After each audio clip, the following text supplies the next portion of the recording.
Muito bem. Aí nós chegamos às funções. A gente tem, né, o protótipo da função em que a gente diz ao código, né, ao compilador, que aquela função existe, que ela tem um retorno de um determinado tipo, pode ser void ou pode ser um outro tipo aqui qualquer, e ela tem esses parâmetros. A gente pode colocar quais são os nomes dos parâmetros, mas não necessariamente, poderia ser só o tipo, tá? Quando a gente escreve esse protótipo, a gente está contando ao compilador que aquela função existe e que ela vai ser declarada, ou seja, que a implementação dela vai ser feita em algum outro local, né? E a gente faz isso para que por exemplo, se a gente tem uma função que chama outra, mas a declaração da função está em um outro arquivo, ou depois um arquivo do que essa que você está utilizando, né? Então, func1 usa func2, mas lá no seu arquivo, func1 está primeiro e func2 está segundo. Para você utilizar func2 em func1, você tem que ter lá no início do seu arquivo o protótipo dessa func2. Porque aí o compilador já consegue saber que aquela função existe e quais são os parâmetros que ela usa e qual o tipo que ela retorna, tá? O protótipo serve para isso, né? Para contar o compilador dessas características das funções. E a declaração é a implementação da função propriamente dita, tá? O protótipo a gente tem só o cabeçalho e o ponto e vírgula. Na declaração a gente tem o cabeçalho e a implementação entre chaves, né? E aí aqui é uma coisa para a gente chamar atenção também, que o C passa os argumentos para uma função por valor. E o que significa? Significa que os valores, por exemplo, de x, int part e fact part, que são passados para a função, elas são copiadas na stack. E esses parâmetros, dentro da função, eles atuam como se fossem variáveis locais. Que é aquilo que eu mostrei para vocês, né? A variável local, ela está na stack e ela só existe enquanto aquela função existir. Uma vez que aquela função, você saiu daquela função e retornou, aquela variável deixa de existir. Então, se eu tiver uma variável double aqui, x, e passar para ela o valor de 3.1415.9, dentro do compose eu posso usar esse x e ela vai ter esse valor, mas se eu tivesse dentro da minha função um x igual a 0, eu vou alterar, quando eu chamar essa linha aqui, aquele valor da stack vai ser atribuído a 0, mais o meu x externo a essa função, ela segue inalterado. E com isso eu não consigo fazer com que a minha função altere valores que sejam externos a ela. A gente consegue, mas para isso a gente lança a mão de ponteiros. Então, nessa decompose, por exemplo, na decompose o que ela faz? Ela separa um double na parte inteira e na parte fracionária, né? Então eu passo para ela como parâmetro a variável que eu quero que seja decomposta, e eu tenho um ponteiro para a parte inteira e um ponteiro para a parte fracionária. Sendo que aqui eu teria, né? Não está aqui escrito, mas seria int i e o double d. Ou seja, quando eu estou chamando essa função, eu passo para ela um valor, esse valor é copiado para a stack, né? E eu passo outros dois parâmetros como ponteiros. Ou seja, a função, em vez de ter o valor desse parâmetro, ela vai ter o endereço daquele parâmetro. De forma que quando eu faço essa atribuição int part aqui, ela vai receber o valor inteiro de x, né? E aí, justamente por isso, eu tenho aquele operador indireto. Ou seja, o que essa linha está fazendo? Ela está convertendo o meu double para long, né? Ou seja, para inteiro, e está pegando o valor dessa conversão do x para inteiro, que nesse caso aqui seria 3, e está atribuindo a variar ao endereço da memória que esse meu ponteiro aponta para, tá? Qual o endereço da memória que esse ponteiro aponta? Justamente para o i aqui, né?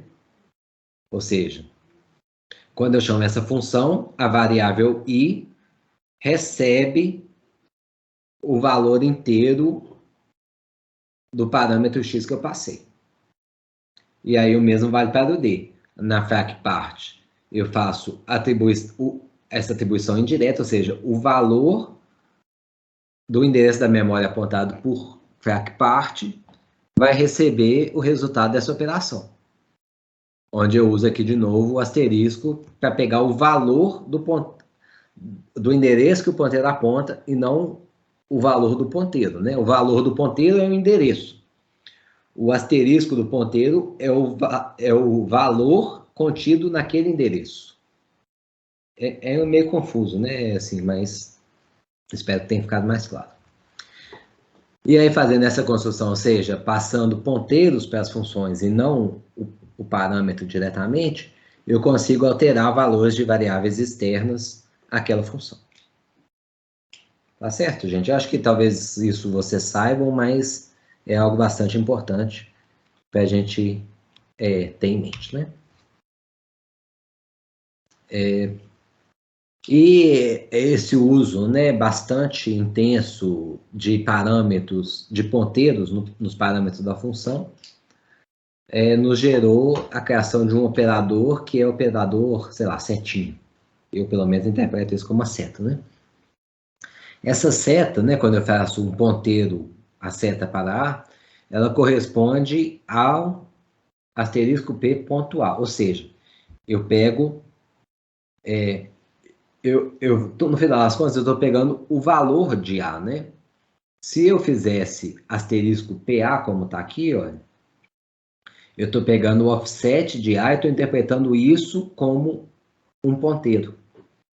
Ou seja, como se A fosse um ponteiro, né? A gente tem um ponteiro aqui que tem apontando para um tipo que tem vários elementos, né?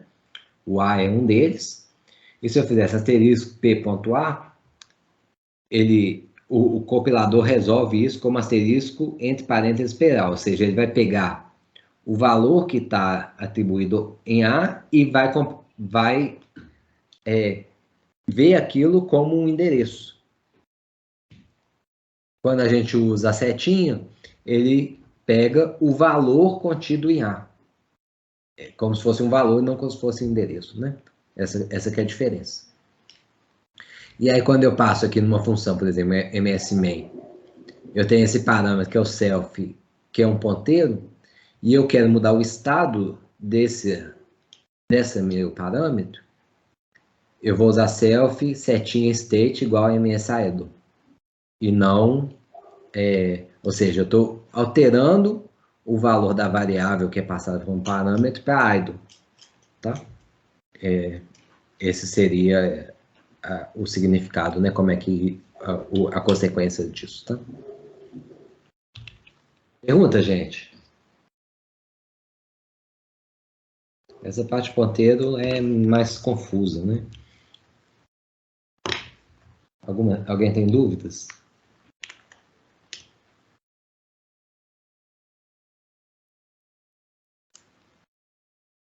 Então, normalmente a gente passa para as funções ponteiros e não valores, tá? Você pode passar valores, né? Se for uma constante, se for um valor que você não quer que a função opere em cima dele, você pode passar pelo valor. Mas você até passando ponteiro, você poupa o seu compilador do trabalho de copiar, né? Finge que, por exemplo, eu estou passando o microscope e eu não passo ele como ponteiro, mas como valor, né? Ele vai pegar essa minha estrutura e vai copiar ela toda para a stack. Se eu tiver nessa estrutura 10 variáveis, as 10 variáveis vão ser copiadas para a stack. E dentro da função ele vai operar na stack e não na minha variável física, né? Na minha memória física. Quando eu sair dessa função, essas alterações que eventualmente eu fiz, todas são perdidas. Tá?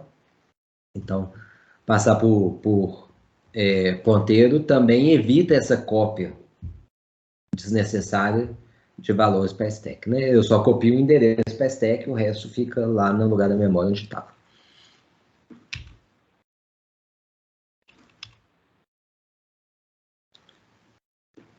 Aí aqui é a questão das funções estáticas, né? Aquela palavra-chave estática que a gente viu que pode ser usada para variáveis dentro de funções, ela faz com que aquela variável seja permanente, seja alocada na memória, né?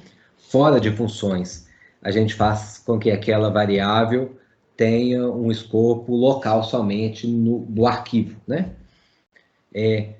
Para a função, vale a mesma coisa. A diferença é que no C, todos os nomes de funções são visíveis globalmente.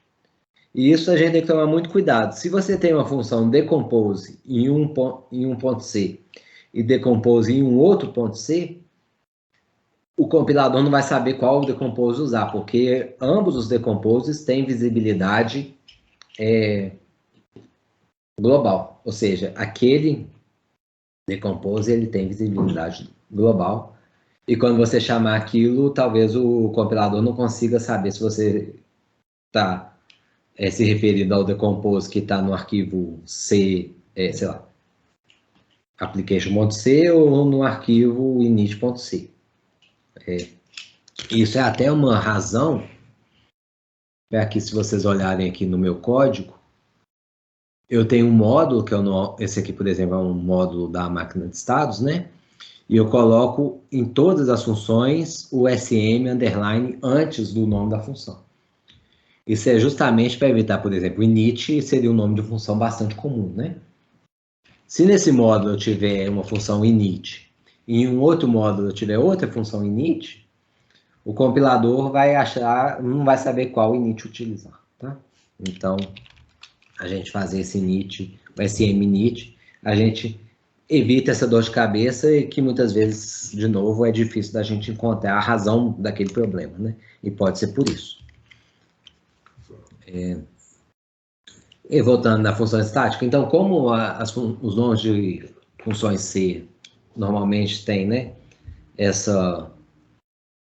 esse escopo global, se a gente utilizar a palavra-chave static no protótipo da função, né, a gente faz com que aquela função ela só seja utilizável dentro daquele arquivo.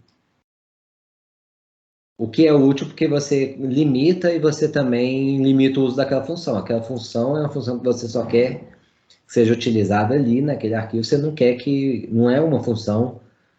por exemplo, você tem um módulo e que você tem algumas funções para te ajudar a implementar aquele módulo, mas que devem ser locais. O usuário daquele módulo não precisa, ou você não quer que ele tenha acesso àquela função. E aí, com isso, você declara essa função como estática. Tá? Porque aí ela passa a ter visibilidade somente dentro daquele arquivo.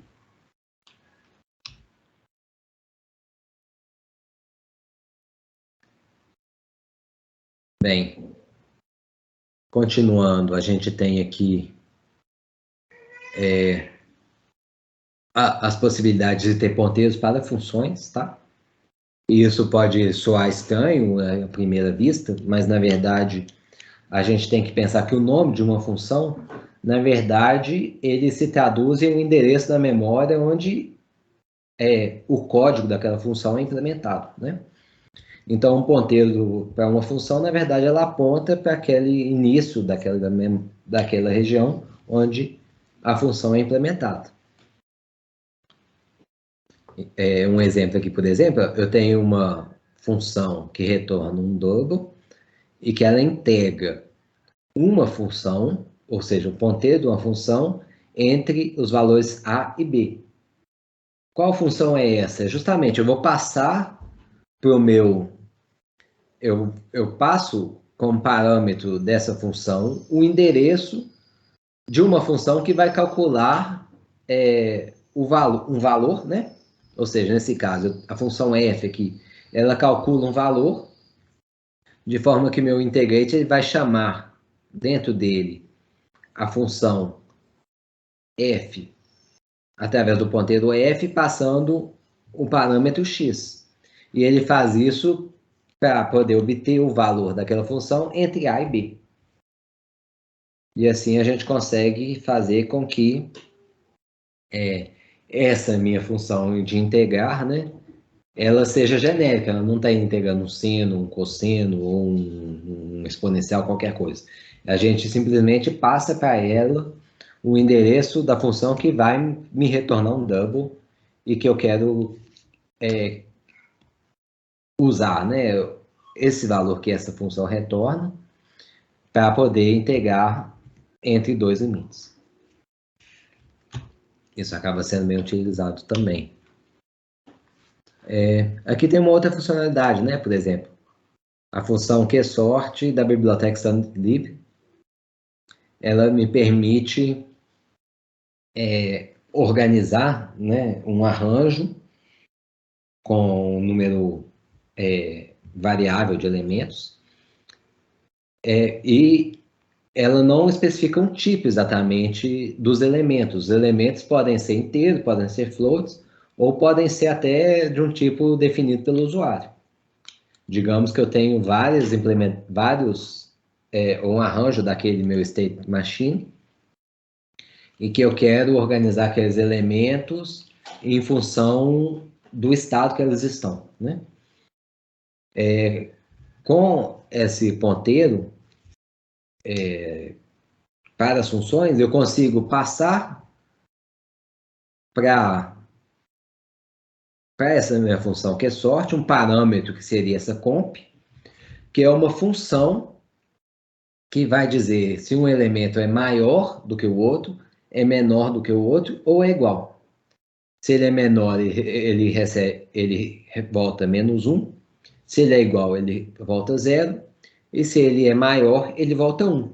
Agora, essa minha função que vai ser passada aqui, ela é implementada pelo usuário. Então, de novo, naquele exemplo, né, dos estados que eu quero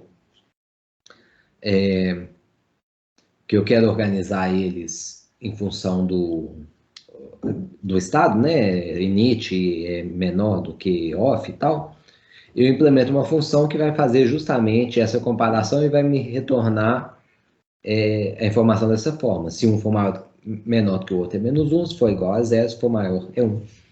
E com isso, o meu QSort consegue organizar um arranjo de um elemento, de um arranjo com elementos do tipo definido pelo usuário, tá? Essa seria uma forma, né, de utilizar ponteiros para funções, tá?